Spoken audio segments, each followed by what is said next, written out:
Good day, one and all. My name is Kathy, and I'd love to welcome you to this episode of the Scrap and Crafty Gardener. Today, I'm still trying to fill in my wedding cards. I don't have a lot of them, and I've been wanting to do a white on white for some time, so I thought today is the day I'm going to do it. I'm going to make my usual 5x7 card, and I've chosen a white card base. This is 10 inches by 7 inches. You score it at the 5-inch mark, fold it, crease it with your bone folder, scissor handle, fingernails, whatever you have to give it a good crisp crease. And then I have a piece of white cardstock, which is 6 3/4 by 4 3/4. And it's kind of important that you get, if you're doing white on white, you want whites that kind of match. Some whites, let's see, like I've got a piece of white over here that is more yellow. So you just want to, unless you're going for a several toned white. Now, I'm going to be using this die from Spellbinders. It is the Peekaboo Trellis Panel, and I'm going to use this one. I think this was the Amazing Paper Grace Die of the Month. I want to say of August of 2022. And so I'm going to need I'm going to use my large panels for my Anna Griffin die, because what I want to do is cut out, oh, and there goes my ink. From this panel, I just kind of want to give it, this die is nice in that it doesn't cut out, it cuts the detail out. So I want to try and get it so that there is a leaf up here to kind of hold it down in place, if that makes sense. And because I'm cutting an intricate die and into my magnetic mat, I'm going to use the metal shim. I'm going to put that on top. You can use this in the smaller mat. I have done that with the smaller mat. It works perfectly. I just thought I have my big mat and it's a little easier to show on camera.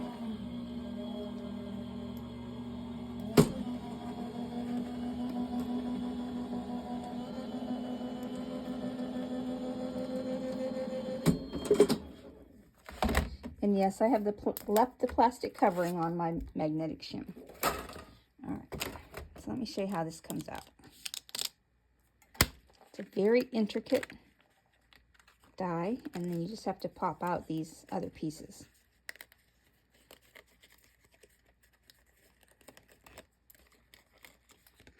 Now on the cards I've made before, I turned this into a window and put acetate behind it, but I'm not going to do that today. I just want the leaves to show on the card front.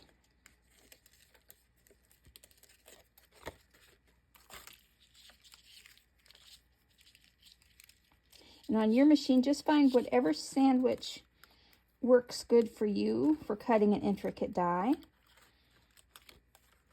This I found works perfectly for me.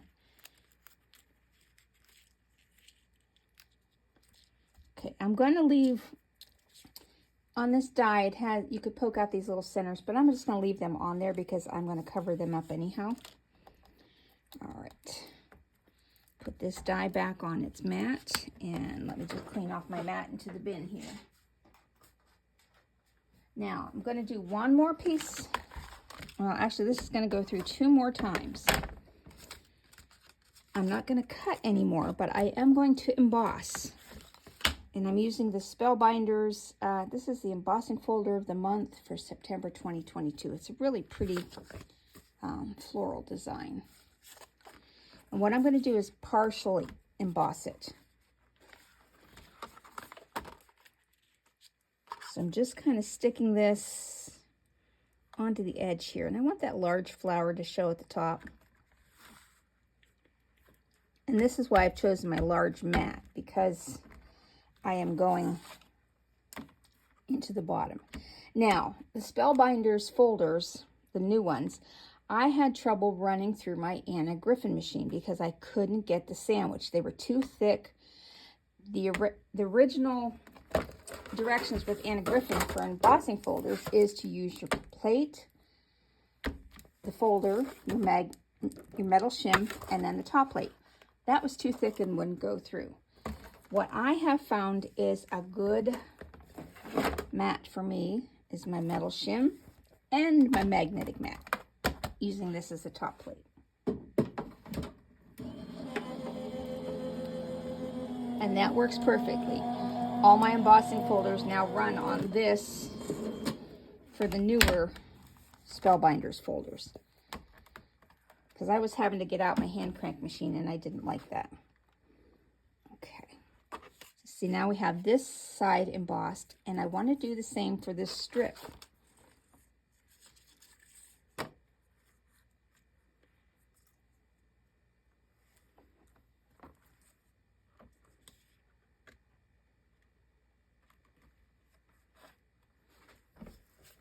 And just run that right back through.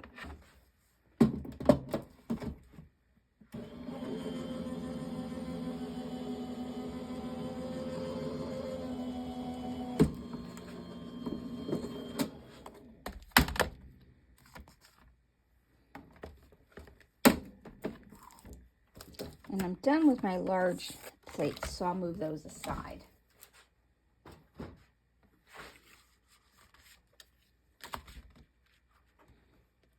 And there, now I have 2 embossed edges. Okay. Now this, I'm going to glue this right down to my card front, because I want this to be a white on white. And I see my card is a little uneven over here. Sometimes that happens when you do your folding. Easy fix. No one in the world besides those watching this video, or you, the creator, will know. If they get out their calipers and start measuring, well then they don't deserve a handmade card. Now I'm just going to glue this down.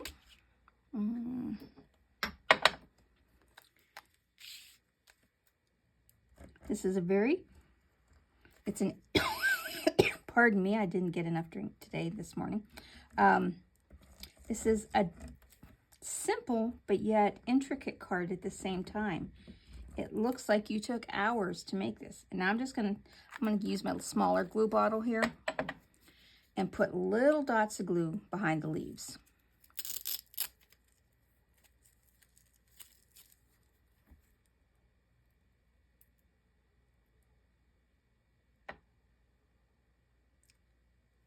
It doesn't have to be every one. Parts of it can stick up if you want.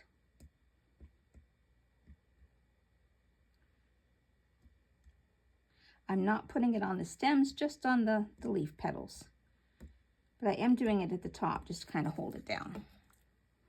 Now I'm going to stand up again.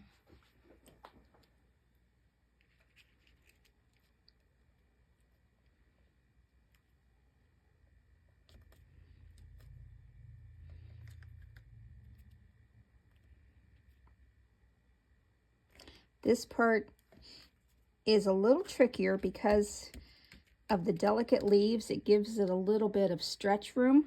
So you kind of want to make sure you have that lined up straight. Now I'm just going to put my acrylic block down on this while it dries and just slide it up. I want to stamp a sentiment. And now my sister-in-law got these sentiments. I'm not sure where they came from because there's no marking on the package. I want to use this on your special day. Now I'm going to stamp it onto this piece of scrap paper here. And I'm going to stamp it twice because I don't know what color I want it to be. And I just have my small Misty here.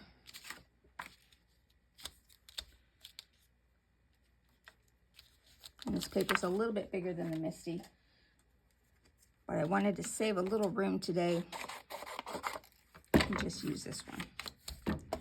So I'm going to stamp it twice.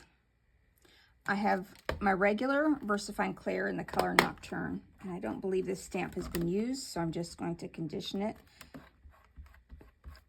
by taking off any residue that may be from the factory.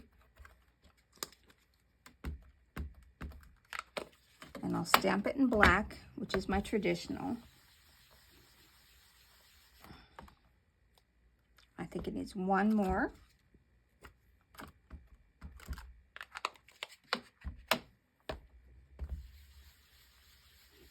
I didn't want to go 100% white on white because that would have meant heat embossing this, and the sentiment would be a little difficult to read. Now I'm just going to clean this off with just a little bit. I'm going to put the water on my rag because I don't want the stamp to get too wet and slide around on the board.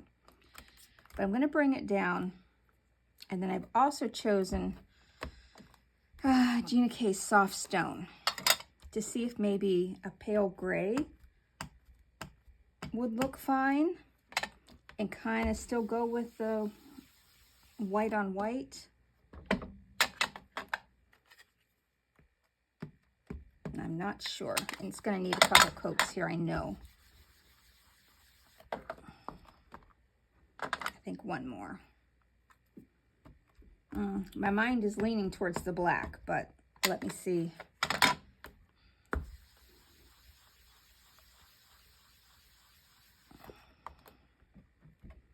I'm thinking the black.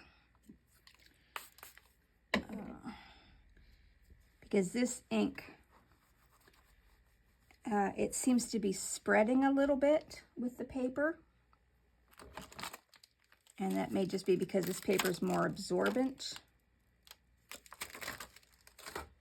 Using a dye ink versus a pigment ink. And I don't have a lot of colors in the pigment inks. I have black, and then I have acorn brown, which would not look good. So I'm thinking I'll do this one, and then I want to cut it out using the rectangle from my Waffle Flower A7 Master Set. That one's a little too big, I think.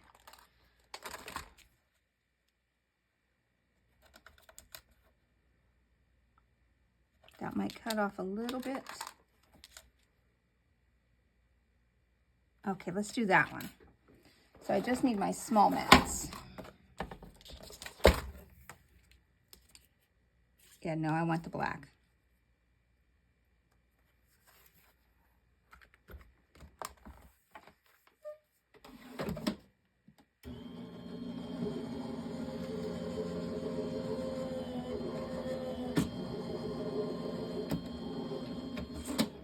I see on here there's a little one sticking up, and I'm just going to glue that down because I'm going to embellish this, and I don't want that sticking up. All right. Take this glue bottle. This Velcro strap was just from an electrical appliance. It's on one of their cords. And I believe I'm going to put that right here, but I'm going to pop that up a little bit. And I'm going to go a little higher than my normal. I have these round dots. I got these from Hobby Lobby. These are about, let's see,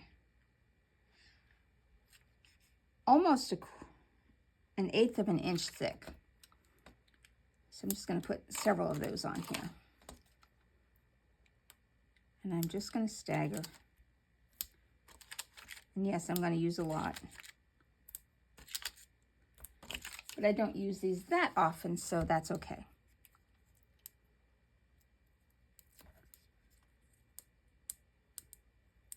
I need to invest in some foam tape, maybe that is this thick. That would make more sense to me to have rectangles than circles. But I'm using what I have. Now you could have also just cut this out in like 5 or 6 pieces. Now where do I want to place this?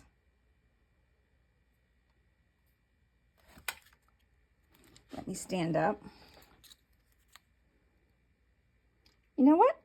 I'm going to put it right there in the middle. Not really in the middle, but in the middle. Now for embellishments, I'm going no rhinestones. I've chosen liquid pearls. And this is the color White Opal. I'm not real versed at these, but I'm going to try it.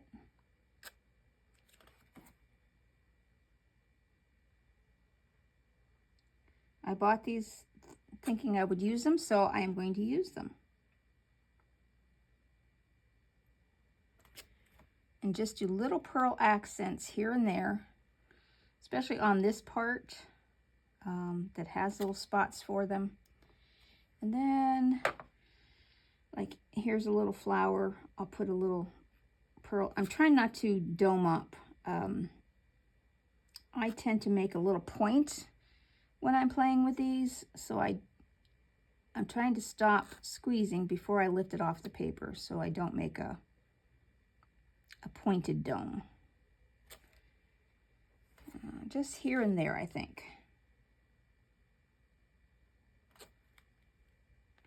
Adds just a little bit of an embellishment without adding too much over the top. Okay, you know, I'm going to stop. Okay, that is my card for today, as simple as it is. Now, if you don't have a large machine to do all this die cutting, what you could do is just cut your small piece to fit here, and that would be maybe a 2 1/4 inch strip. Cut that out, and then pardon me, then have a, let me get my ruler. Then you could lay down a 3 1/2 inch by 4 3/4 inch strip on this side, and a 1 inch strip by 4 3/4 inch strip on that side. So you could piece it together. So if you don't have the larger mat to do all of this embossing, make it work for you however you need to. All right, thank you so much for watching, and I hope you have a great rest of your day.